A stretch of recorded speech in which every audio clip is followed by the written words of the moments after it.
impacts him and a number of our students directly. And so I wanted you guys to all see it personally and be able to ask questions and just maybe help us all be more thoughtful about how the decisions we make impact students that have mobility concerns. And so if you're okay, we'll go around and introduce ourselves, and then we'll kick it off to you, and the floor is yours. And he's going to record this today so that he can use it for other folks, which I said was all right. So we'll get started. So Tammy, who you've met, but go ahead and introduce yourself. Yes. Tammy Wright, Assistant to the Associate Vice President of Campus Services, Casey. Jenny Cotton, Housing and Residence Life. Brad Morris, Campus Services, Capital Projects. Hey, I'm Ryan Green with Tech Dining. Julie Birchfield, Activation and Community Engagement. It's a new role, so she's practicing the title. I'm trying to get it out. Practicing the title. Hi, Carolina O'Mara, I'll say Auxiliary Services for now. Phil Hilton, I'm with Stamp Sale Services. Casey Hilton, Campus Services. Brian Smith, Senior Director, Campus Recreation. All right, well, as Casey said, I'm Saif Aslam. I'm Vice President of the Able Alliance, and like she said, I'm here to go ahead and talk to you today about disability here at Georgia Tech. Some of the problems I and a lot of other students have been encountering, and of course, some proposed solution is to see how we can try to attack those and solve them for the betterment of the entirety of campus. So without further ado, I'd like to first off, again, thank Casey for letting me be here in the first place, and my proxy Provost Glenn for connecting us together as well. So I think, go ahead, go to the next slide. So a quick show of hands. Who here has seen Field of Dreams?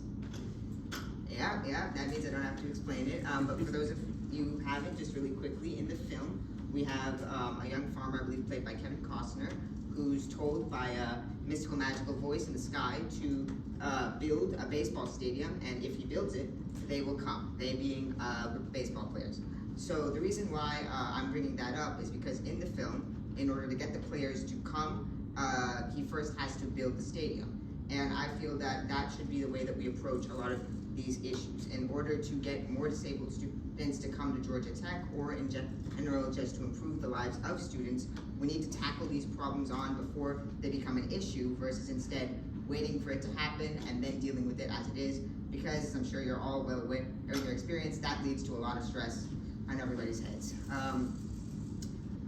So I promise you all, by the end of this presentation, at the very least, we'll all know the several different points on how we can start working together to build that baseball stadium. So next slide, please. So to kick this off, I'd like to go ahead and ask each of you all to quickly close your eyes, and thank you. Just imagine for a moment that you're in a wheelchair, right? And of course, first thing you do is pop some wheelies, do a couple of tricks in the chair, jump the Grand Canyon, as is traditional for all people in wheelchairs to do. But afterwards, imagine that you're a student here at Tech and you're ready to start your day off by going to classes and getting everything that a normal student would do done. Next slide. So quickly, we're going to cover all this content. It might seem like a lot at first, but I promise we'll breeze through it all. And I don't know if Casey sent it out, but there's also a handbook I made before this that's meant to be read on its own. So as we go through, there's going to be a little black bar in the corner of each slide of the presentation that corresponds to a page in the handbook. So if you ever want to look back at that and want to connect the two together, you can just take a look and it should correspond correctly. Next slide. So first things first, let's imagine you're ready to start your day. You're at the front door, it's time to go to class. Open it, and what's the first thing you see? Next slide. Sidewalk decay. So throughout Georgia Tech, many of the sidewalks, just through regular wear and tear, weather, etc., have ended up degrading and are very, very difficult for individuals in wheelchairs to navigate. I brought this up, of course, and I ended up speaking with the head landscaping architect, Jason Gregory, about it, and he told me that there were already plans in place to go ahead and start revamping some of these sidewalks, making them safer for everybody to use. However, there are a few key points of this that I think we really need to focus on and resolve before we end up waiting for the entire revamps to happen, because those are planned for a few years in advance. So one of those main reasons, of course, is e-scooters, e-bikes, and e-boards, an issue which I'm sure you're all very, very familiar with. As we get more students on the roads in these, wheel-based vehicles, especially when they're going at 30 to 40 to 50 miles an hour in their own versions of those, a single crack in the sidewalk can mean a whole world of difference to them, and more importantly, to a student on the street.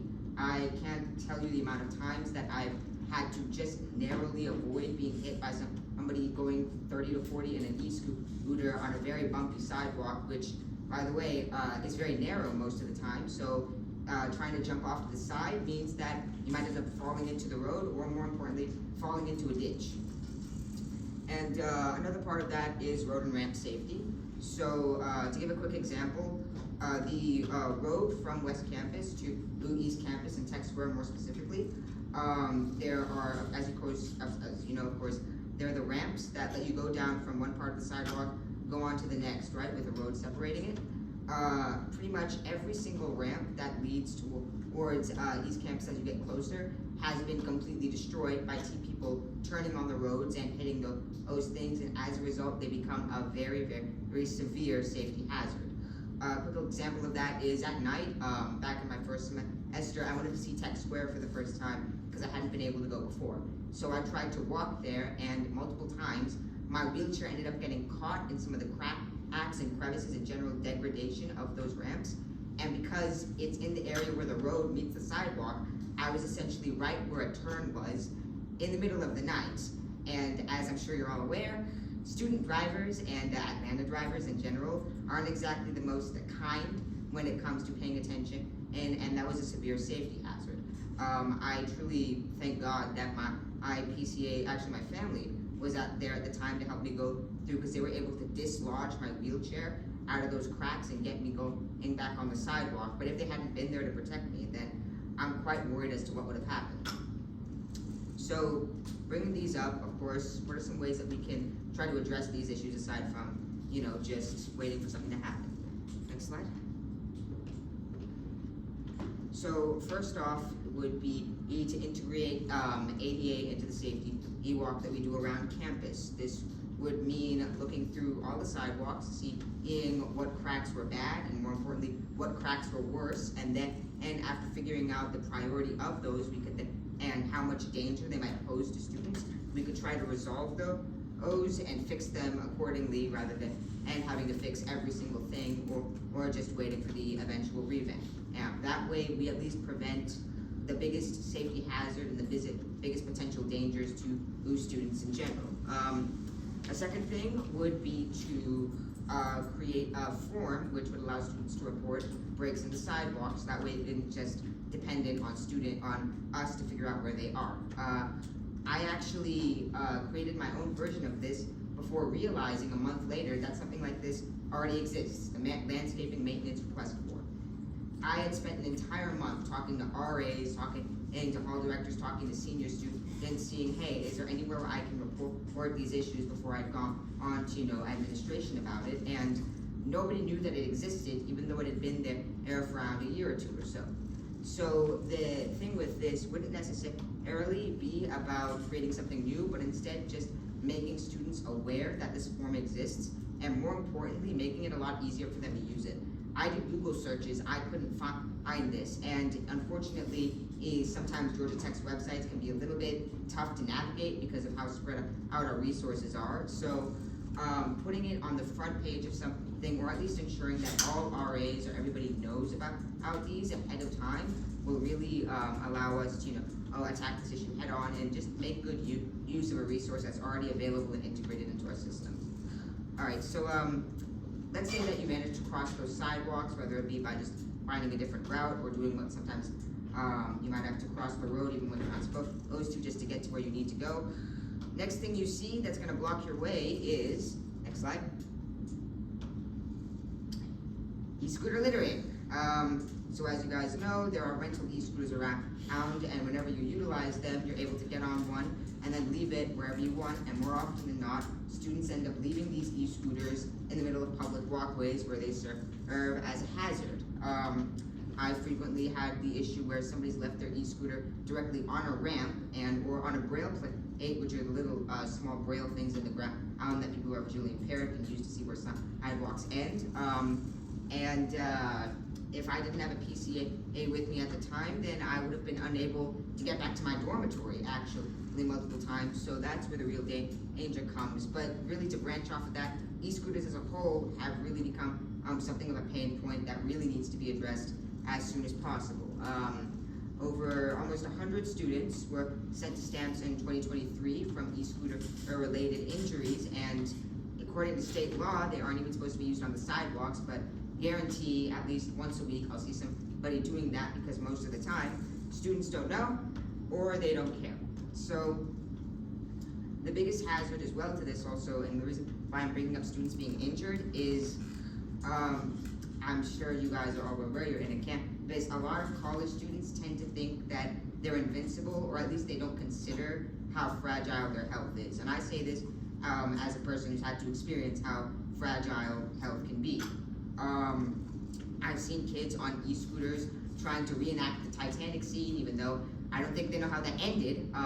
I've seen students trying to fit 3 to 4 people on a single e-scooter or e-bike, or students on e-boards just going through the roads and narrowly avoiding cars and making a game of it. I remember when I spoke to Provost McLaughlin, he mentioned how he almost nearly backed up into a student on an e-board, and if he hadn't been just a second slower, then that student would have ended up being hit by his car. And the reason why, I'm really trying to push that out as well is because I know from personal experience that all it really takes is just one bad slip up, one bad fall, one bad crack, or one bad break that you don't come back from. That will change your life forever and permanently destroy either everything you've been working on or warp it in a way that you didn't realize, and you will lose something that you didn't even realize that you had. And I think that as an institution, if we can prevent any student from having that one day where their whole life changes, then I think that should be a really big priority for all of us. I'm sure you can agree. And of course, the big thing is, all right, e-scooters are such a big hazard, let's get rid of them. We can't. We can no longer do that anymore because they have become so ingrained into student lives, and so many students have already bought their own, that now trying to get rid of them would just cause total chaos, especially now that students have started to buy their own e-scooters, which ends up becoming a fire hazard for housing as they try to put them into chargers, and that creates electrical fires. So with all of these issues in mind, how do we try to solve this? Next slide. Well, first off, we could try to address these littering, these hazards, through targeted PSAs and campaigns to the student body. But when I spoke to Captain Troy Walcott at the GCPD, he told me that this would only work for a limited time because we are a rotating student body, which means that we'd have to repeat the same PSAs over and over again to students who are coming in to compensate for the students coming out.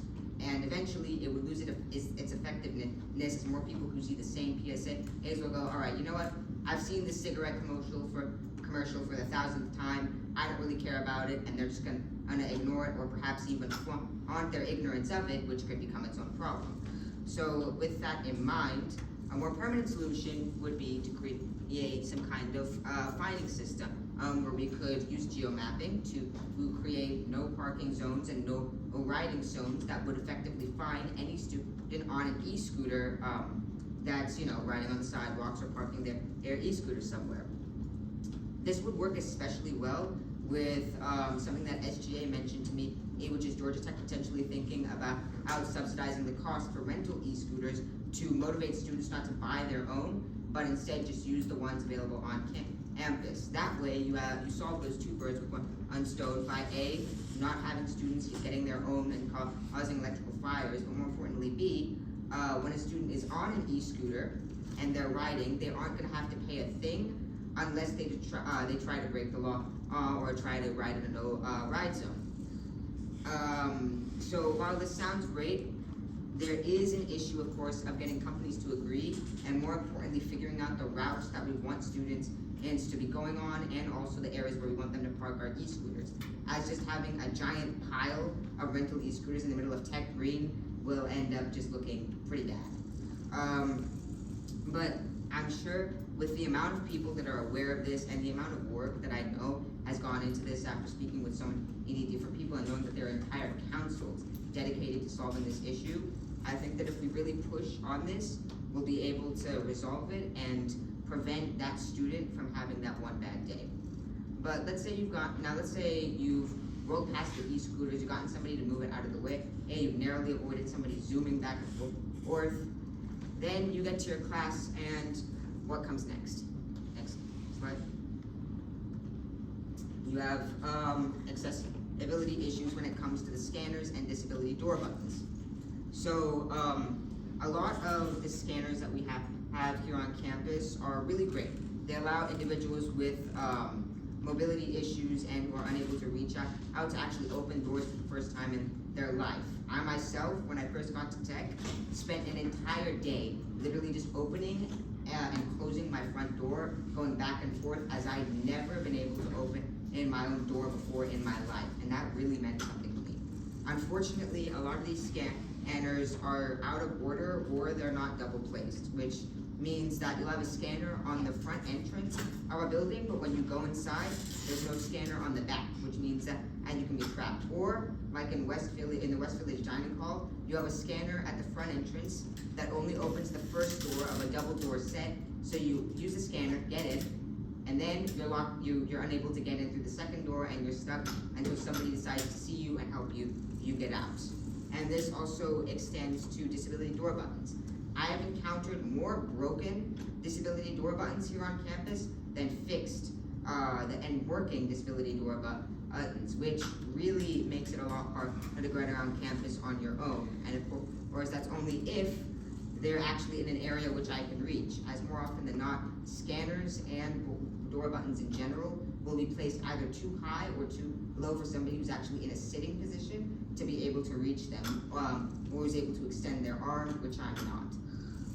And of course, moving past the pad scanners and the disability door buttons, you have the blackboard scanners, which we're all, which I've been told we're all going to start migrating towards as they're more secure. Those require you to tap your buzz card or your Apple Watch to them in order for them to unlock. And again, that just brings up the same issue of being difficult to reach or being difficult to utilize if you have a mobility issue or you're unable to extend your arms properly, which can go for anybody who has potential, who's paralyzed, cerebral palsy, not having actual limbs, etc. So bringing all those up, of course, there are some ways to tackle these issues head on. Next slide. So first off, bringing up the safety walk again, I would recommend potentially integrating scanners into that walk by checking each building and seeing which scanners are broken and which scanners aren't. And same goes with disability door buttons. And from there, you'd be able to enter and access buildings as necessary, or at least have an idea of what's broken and what's fixed, get those resolved before students come in. And then that way you don't have to deal with students having to actually deal with those issues when they come to school.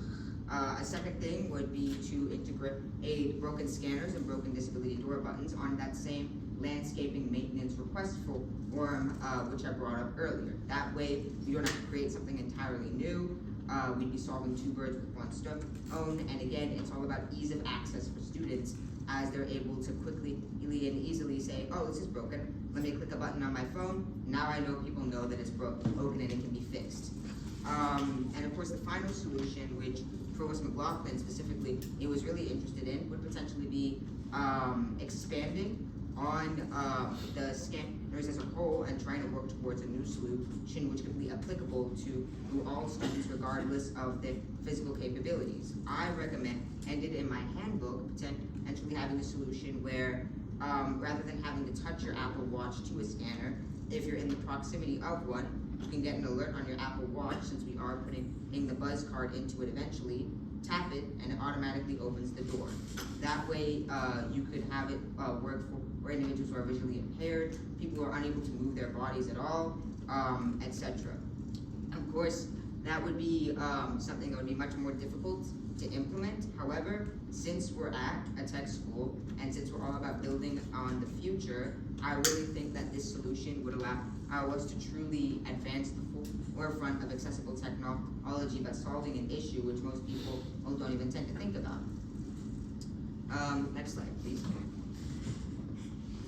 Alright, so now you've done your classes, you've gotten through it all, and now it's time for you to go out, go back home, or maybe you have your friends saying, hey, let's go hang out together, let's go do something fun. Unfortunately, you won't be able to do that for two main reasons. The first of which is, next slide, accessible furniture and design.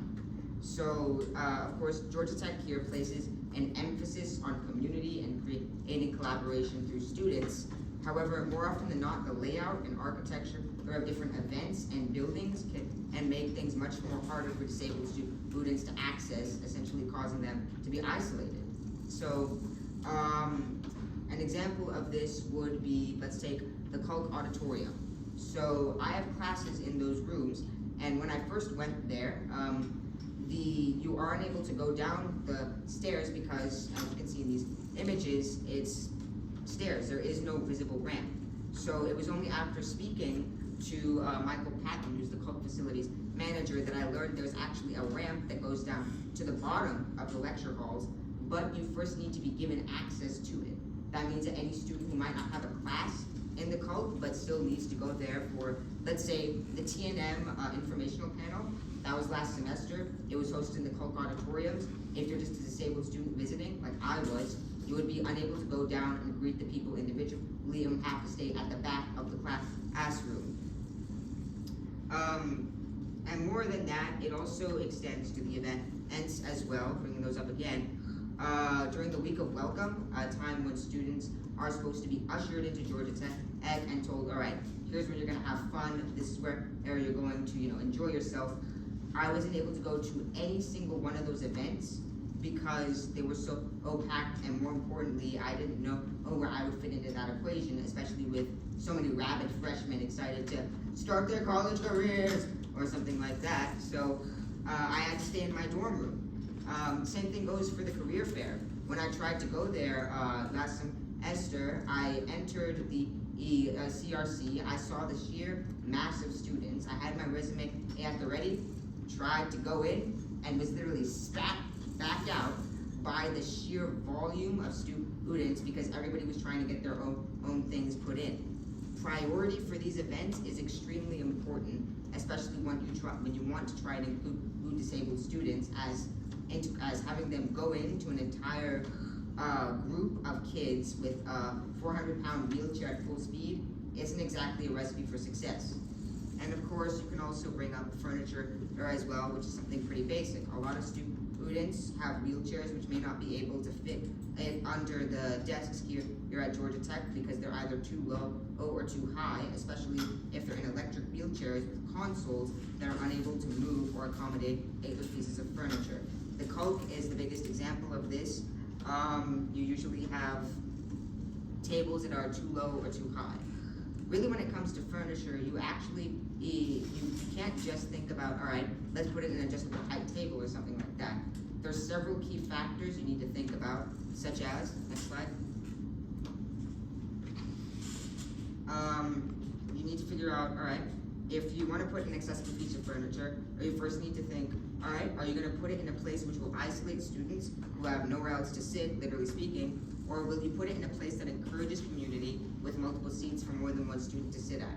I say this because in secondary school, or all throughout it, I would be given an accessible desk, but it would always be placed at the front or the back of the class, not in the classroom's general layout. That meant that every time that there would be any kind of group activity, or we would want to try and encourage students, get up from their seats, talk with one another, make friendships, I would always be excluded every single time. I've lived that life, it is not fun, and I want to make sure here at Tech we take that into consideration. Moving forward, you could also think about putting it in an area placed with lots of traffic, or in an area that's easy to access in a wheelchair without having to navigate through crowds. I just said that before with the week of welcome and the career fair. If you want to put an accessible desk somewhere, don't put it in the middle of the student center when everybody is lining up to go get Chick-fil-A, because more often than not, you're gonna have somebody's foot getting run over, and that's not gonna be fun. And of course, finally, you need to think about marking it as disability friendly or just leaving it unmarked for anybody else to use. This is something important because whenever you have a table that might be disability friendly, especially in an area like the CULC that's frequently used by students, a lot of times students are going to want to use it, and as a result, it might end up being packed with able-bodied students who can use other tables when a disabled student comes and needs to use it. I've had to deal with this several times at the CULC. There are 2 tables that I can use. I think about 9 times out of 10, every time I go, that table is already being used, and it can be very, very difficult for a disabled student to come up to a group of people who are already there and say, hey, I know that everything's super busy, but can you please leave, because this is the only place where I want to sit. It's an awkward conversation, and it can be difficult to have. So having that disability marking will automatically indicate to those students, hey, this table is marked as disability friendly, this is something that, this is the only thing that a disabled student can use, and as a result, this is where they need to go. And of course, this might sound like a lot, and it might sound like a delicate balancing act, but I promise that it's possible. In fact, at the Flowers Invention Studio, I spoke to their president, Lucas Garza, about the fact that the studio was completely wheelchair inaccessible, and I worked with him for about 3 hours to figure out what tables would work, where they would need to put it, and how a disabled student would be able to use the Flowers Invention Studio without feeling that they were excluded or without feeling like they were going to hurt someone with their wheelchair or anything along those lines. And of course, saying all of that and bringing up the other issues, there's still some solutions aside from that we need to think about and I think that the biggest one would be, next slide,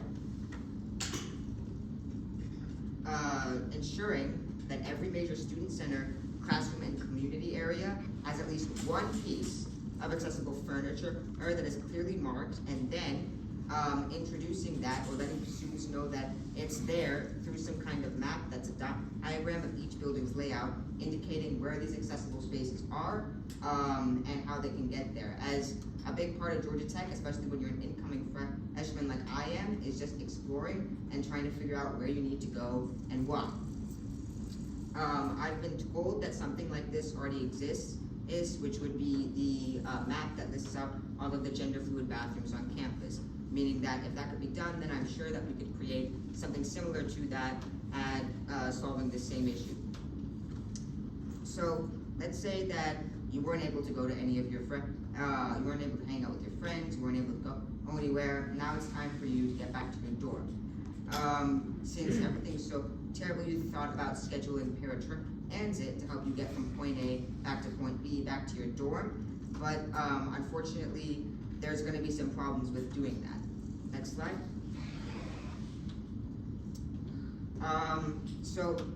I don't know if any of you are unaware of what GTPR Paratransit is, but it's a program which allows students with mobility issues to schedule trips throughout campus in a safe and accessible manner without having to walk it all the way over there, especially if they have mobility issues such as they don't need a wheelchair, but they can't walk very long distances, or they're injured, etc. However, there are some limitations with paratransit that really prevent it from being more of an aid than it should be, such as there be only one mobility bus that's up to ADA standard. You have 2 vehicles, the mobility bus and the minivan, and you're unable to choose which one you want to use. That means that if you're in a wheelchair that you feel needs to be safely locked into a vehicle or something along those lines, you aren't sure which one you're going to get. I myself am no longer able to schedule paratransit right now because I will only be given the minivan if I schedule any of my classes from now until noon or so, and all of my classes start and end before then. Now, going forward, even if you are able to get your scheduled vehicle, such as the mobility bus, there is a very outdated and limiting scheduling system that you have to follow. you have to send in all of the trips that you have for the entire week ahead of time. I'm on Thursdays at 1 p.m. That means that you're really only able to schedule your classes and nothing else, as the schedule of a college student is constantly in flux. It is very, very volatile, as a lot of events are announced the week of the day of you have friends saying, hey man, let's hang out, or something like that on the days of, and if you scheduled your paratransit trips to pick you up or drop you off at a specific time, you're unable to really change those, and as a result, you're just left with a very small 15-minute window between classes is to go in, go out, get in the van, and leave. And that becomes very difficult, especially when you take into account Georgia weather, which is also constantly in flux, which means you can't just schedule a day to say, hey, okay, maybe on Wednesdays I won't schedule my paratransit trips and just walk it there, only to find out on Wednesday there's torrential rain and you have nowhere to go. And of course, finally, since there's only 2 vans, paratransit can end up being very overwhelmed, especially in the early parts of the semester. I once had a time where I had to wait 45 minutes for my van to come in the heat because they had scheduled 2 trips for students on opposite ends of the campus, and my driver wasn't able to get to me in time. Issues like this really just make paratransit a lot harder to use, which is what there needs to be something done in order to resolve all of them. Next slide. So, the biggest thing in mind, of course, would be to introduce a new mobility bus, and I've been told that's already actually in the works. The approvals are going through, they're being processed, and it looks like we might receive some sometime next semester. However, adding in one mobility bus still won't solve the overarching issues with scheduling and wait times. So, as a result of that, we really need to focus on putting more resources into paratransit, because if we are able to make it more easy to use, again, and ease of access is a big thing, then we killed 2 birds with 1 stone. Sidewalk degradation and e-scooters, all of those hazards would go away as we would open up the campus to all disabled students who are unable to get around freely. Alright, so next slide please. Really quickly, I'd like to take a water break, if that's right with you guys. Thank you.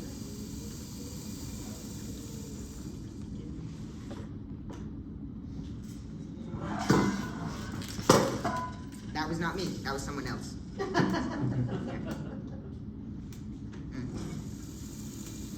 know who dropped their water bottle, guys. So unprofessional. Alright. So, now, we're gonna take a few steps back, or a few wheelchair rolls back, because you're still in the wheelchair, don't forget. And we're gonna think about actually getting to Georgia Tech.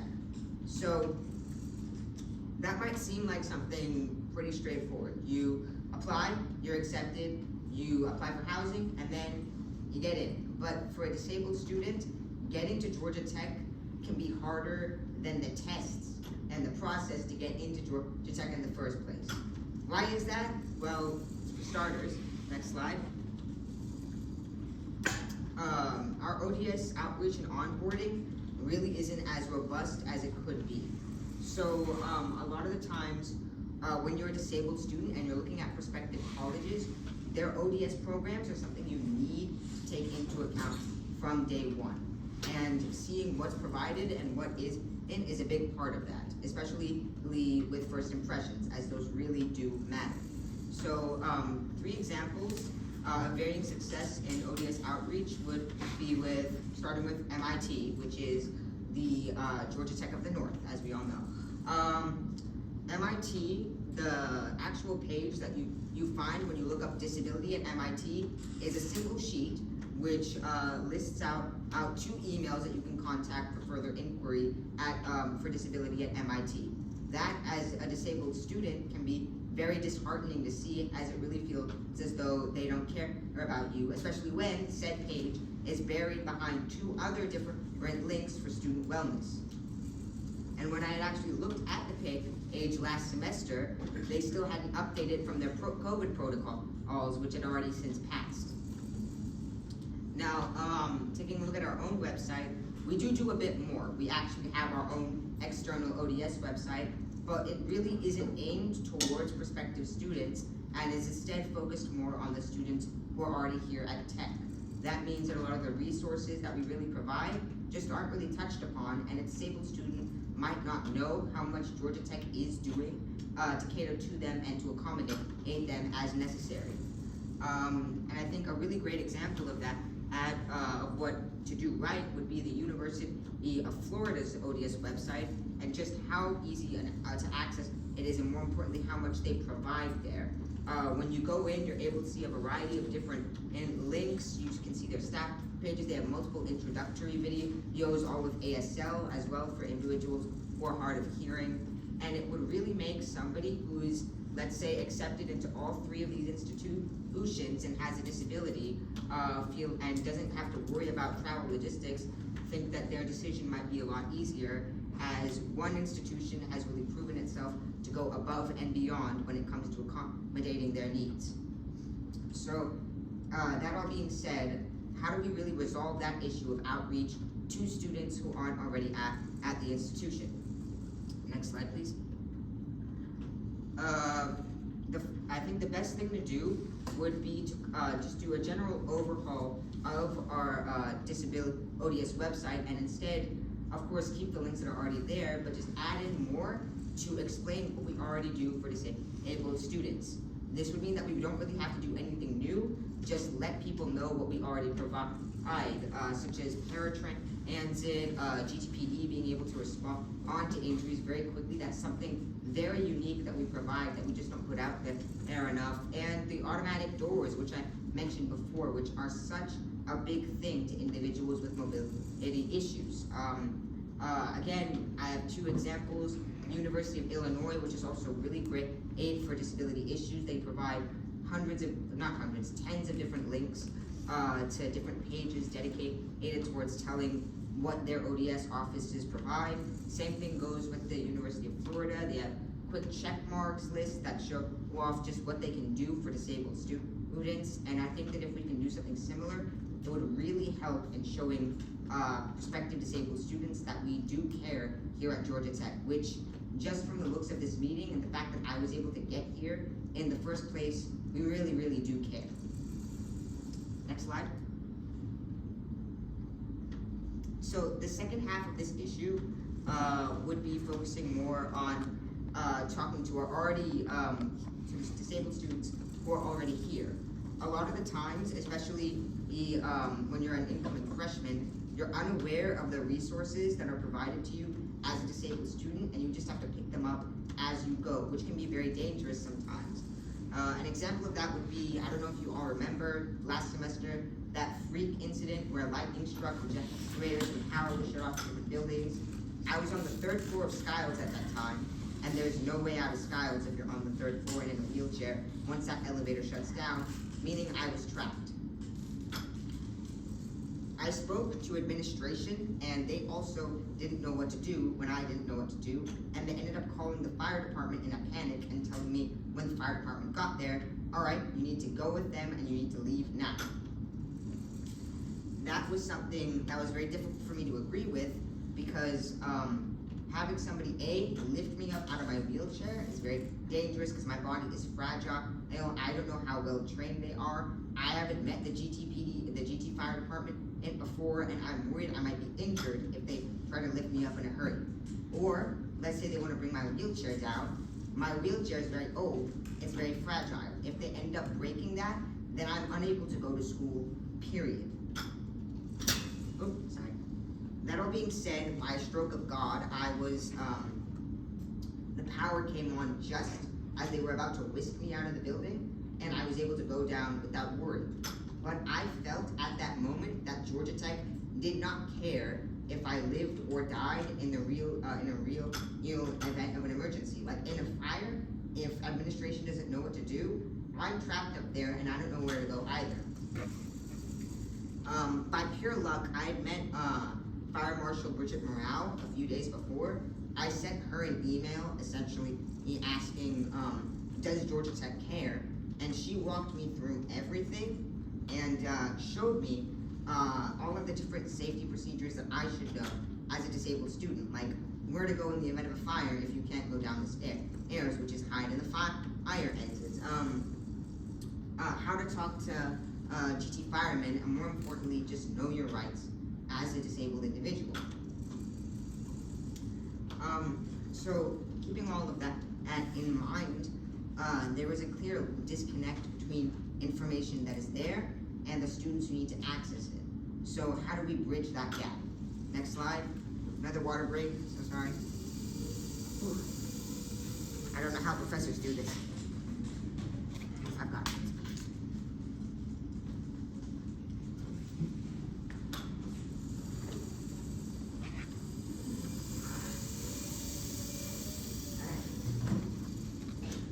This answer may seem simple, but it is just as effective as anything complex, which is an orientation, some kind of virtual or in-person course like the alcohol awareness or the sexual assault awareness that GT freshmen have to complete before they're able to come to school, which tells disabled students what to expect at Georgia Tech and the resources they need to be aware of. They could include what to do in the event of a fire or the power outage, how to register for their classroom accommodation, and because there is no real tutorial aside from calling ODS directly, how to set up their AIM portals, which are where you make accommodations, how to establishing important contacts like GTP's phone number, or the fire department and what they're trained in, and vital links like the GT map, which, by the way, at the end of the semester, I did not know that existed until landscaping architect Jason Gregory had told me, and the GT map itself lists out all of the different ADA and accessible routes here on campus, which meant that it would have been a really great resource for me to have in my first few weeks here, just trying to figure out what campus is like. And of course, finally, upperclassmen willing to mentor disabled students. I think that the only reason why I'm here, to be honest, is because Trey Quinn, the president of the Able Alliance, helped take me under his wing and helped to walk me through how to deal with Georgia Tech and disability. And once he leaves this semester, then there really won't be somebody to help step up and take that role, even if I were to try and do it, especially if we have more disabled students coming in. All right, so next slide. So, moving forward from just that general informational issue, we then need to move on to readily accessible housing. So, for a disabled student, housing is extremely important, because if you don't have a place to sleep, you can't just book a hotel or something along those lines, or crash with a roommate or something like that, or a friend. Because you need a place that can store your medical equipment that you can go back to when you are in need of energy, or you are hurt or something along those lines. And for a lot of students as well, it can be their first time living independently, and that is a lot more challenging with a disability. So, of course, GT housing has always been very graceful when dealing with trying to make accommodations, but having those accommodations made in time when a disabled student gets here can be very challenging.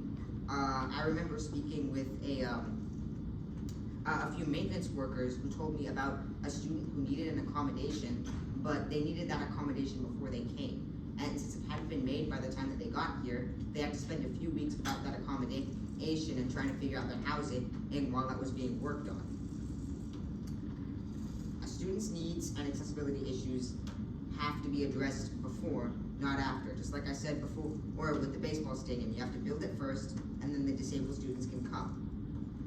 It took me 8 months of emailing back and forth between ODS and housing to secure my own room, because of the general insanity that housing has to go through when it comes to housing so many students. I know that Georgia Tech may have a bit of a bad habit with accepting more students than it can handle, and as a result, the amount of pressure that housing is placed to get all of their able-bodied students their own rooms, let alone disabled students, can be insurmountable. So, realizing that, and realizing that there is a core issue of housing being overwhelmed, and more importantly, disabled students not being able to get their accommodations necessarily in time or as easily as they should, how do we make sure that we not only alleviate the stress of housing, but also alleviate the stress of disabled students needing to get their accessible rooms. Next slide.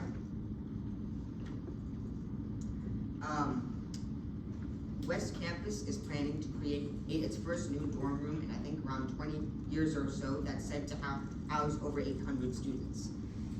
Taking the first floor and essentially using that to create readily accessible dorm rooms specialized for disabled students would allow for disabled students to know that there is a room for them to go into, and more importantly will allow housing to assign rooms for students with disabilities without having to worry about, okay, has student A gotten their accommodations? Are they here?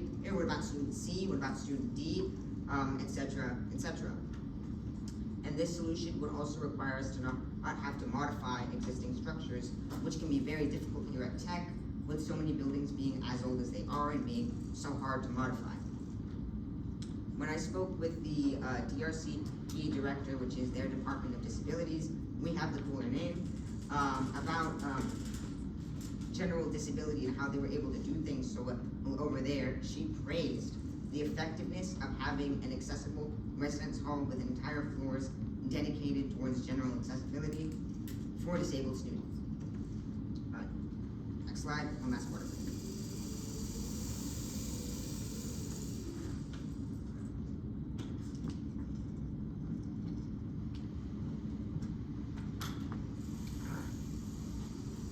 I do apologize. So, these words, progress and service, are really why I'm here, and why I think we're all here.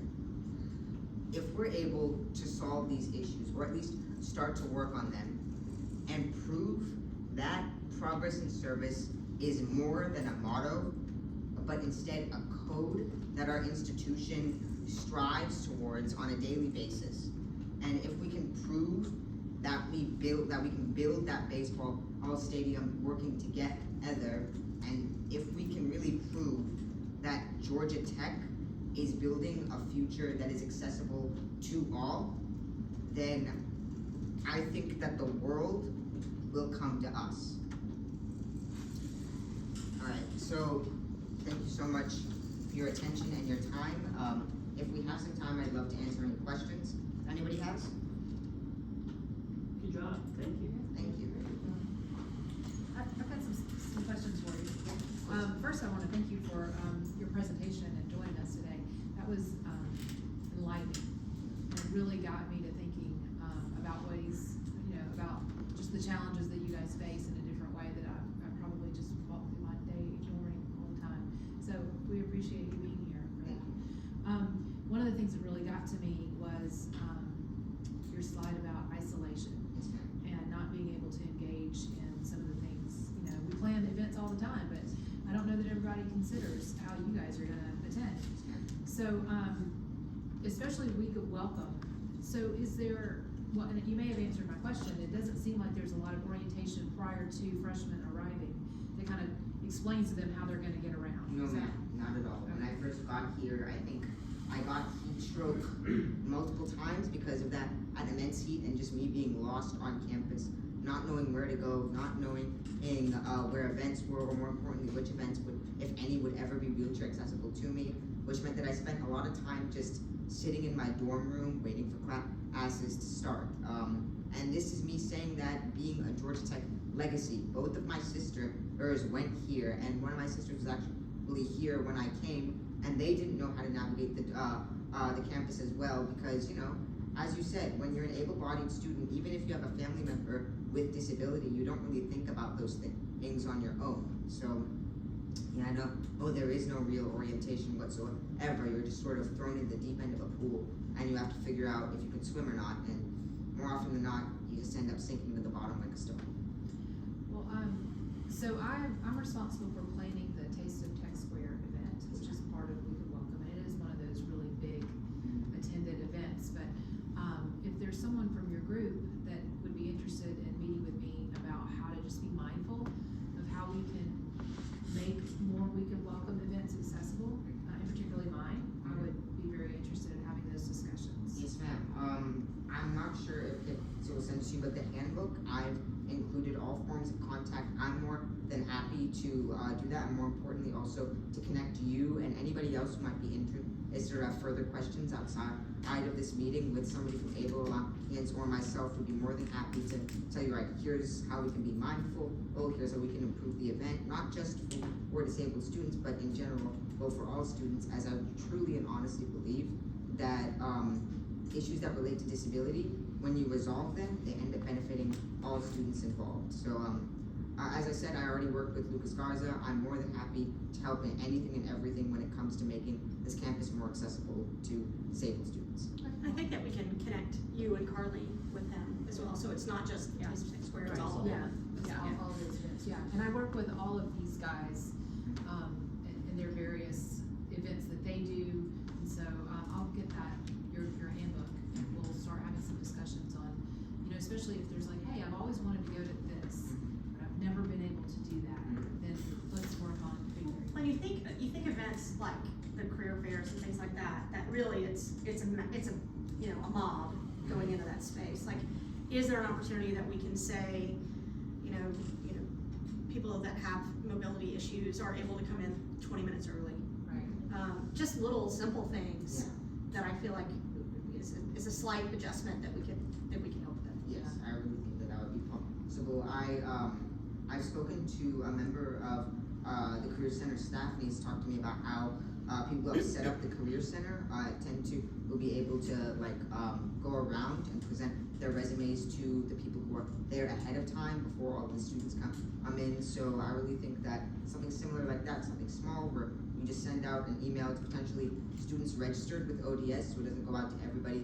Because I'm sure you're gonna get a few students who just rent a wheelchair and pretend like they're disabled just to get in, because I wouldn't put that past a techie. That's a brave move. Yeah, you never know. But I think, sending something like that out there, I really think it would just make things easier. Yeah. All right, and then I had so one of the jobs that I do here is manage film logistics for the campus. So when people come in and want to film TV shows and movies and whatnot. So a few months ago, I had an inquiry from a disabled individual, and he goes around to football stadiums, predominantly basketball stadiums, and he wanted to do a film about how accessible Bobby Dodd and McCamish are.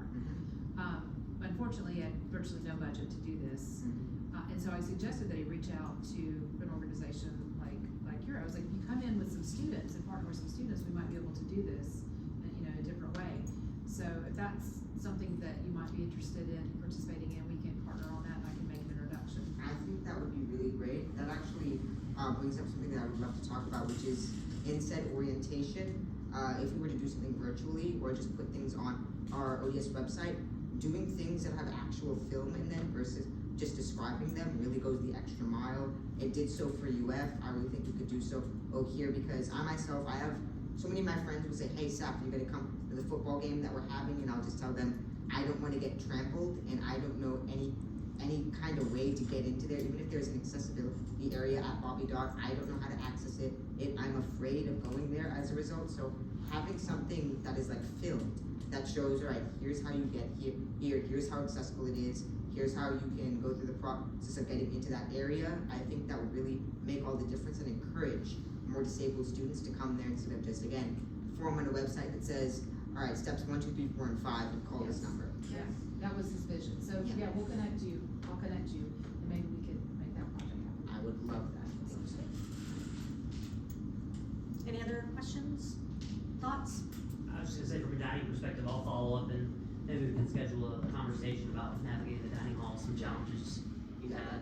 I've really been pushing on that. I think I've sent multiple emails requesting just to start or an accessible table for me at West Village, because it's very difficult. As I said, a lot of students end up taking those accessible spaces. As a result, you have nowhere to go. Frequently at West Village, I'll go see that there's nowhere for me to sit, go back down. First floor, there are no real accessible tables that you can actually study at properly that are adjustable height, so I'm able to go there anyways as well, which just sends me back to my dorm room. So I think that starting the conversation in those dining halls, even when it comes to somewhere like Britain, which I've heard can be really bad when it comes to accessibility, extra difference and trying to limit that isolation as much as possible. Okay, I'll reach out. That was West Village was where we met with them the first time, and that was also the vestibule that he got trapped in, which I know is access control, but, you know, I feel like one of the things that we have an opportunity to impact, because so much of the physical space that students go in and out of on campus is ours, is just being mindful of when you walk in and out of spaces. Like when you walk across campus on a sidewalk, you know, it doesn't have to be a student in a wheelchair that puts in the notice for a broken sidewalk. We can do that too. And so I feel like we're all a part of that. You know, I'm sorry I had to step out for a minute, something urgent happened, but you know, if you see scooters parked in the wheelchair access to a sidewalk, move the scooter. So I feel like part of it is things that we can do from a job perspective, but part of it is things that we can do just because of personal accountability. And if we can get our teams to do that, I think that we make a significant difference for students that, you know, are for a large part, it seems like going out this on their own. So you know, I'm happy. I want to be a part of that. I hope you guys do. I suspect everybody does, but just to be thoughtful about what a student in a wheelchair is experiencing in your space and around your space, I think would be really important. And again, I'm more than happy to consult on that. I'm more than happy to provide input, because more than often than not, it just takes one person to say, here's what you need to do here, here, and here to resolve all of that issue for all students coming forward as well. So, yeah. Okay. Anything else? No Thank you. questions, but just we'll be following up with housing as well. We work closely with ODS, but I think there's just more that we could do on our housing end to orient students coming in. So we'll be in touch. I really appreciate that. As I said, housing is such an important factor, and again, the issue, just how much housing is had to put through on a yearly basis. Every time new students are admitted seems like a lot. So really being able to sort of limit that amount of pressure that the department is put under at any given point in time, I think would really be important and benefit both parties rather than just one. So thank you. I feel like this group started with Welcome, and the whole point was giving incoming students an opportunity to orient themselves to campus before the hecticness of class started. And so I think that we have an opportunity with Week of Welcome to work with ODS to do something a little bit more targeted and more all-encompassing than what we're doing right now. And so we'll continue to work on that for this coming fall as well. All right, thank you so much. Any final comments, concerns? I'm open, ready. No, it's very helpful. Thank you. Thank you so much, and thank you when we come here again. It's been an honor. All right.